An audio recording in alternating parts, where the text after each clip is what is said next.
ताकि पहले सिंपल आप लोग कंसेप्ट समझने की कोशिश कीजिएगा, यहां पर मैं समझा दे रहा हूं। मान लीजिए कि बाबू एक बिंदु आवेश है आपके पास, बिंदु आवेश। तो बिंदु वैद्युत आवेश यदि आपको दिया गया होगा और इस बिंदु वैद्युत आवेश से r दूरी पर, यानी किसी r दूरी पर आपको वैद्युत क्षेत्र तीव्रता की गणना करनी होगी। मान लीजिए कि आपके पास वैद्युत क्षेत्र, जब मान लीजिए कि आपके पास वैद्युत आवेश Q दिया है और यह एक बिंदु आवेश है, इससे r दूरी पर यदि P कोई पॉइंट पिक कर लेते हैं और इस P पॉइंट पर यदि आपको वैद्युत क्षेत्र तीव्रता की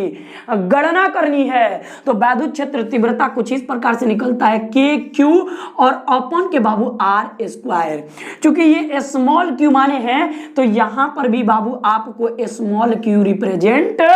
करनी होगी, क्योंकि आप लोग को इतना समझ आना चाहिए। यदि ये कैपिटल क्यू होगा बाबू तो ये भी कैपिटल क्यू मान लीजिएगा, क्या दिक्कत है आपको। तो मैंने बताया था कि यदि वैद्युत आवेश ऑपरेटर साहब, तो बाबू मैंने बताया था आप लोग को यदि वैद्युत आवेश, एक बिंदु वैद्युत आवेश अगर आपको दिया होगा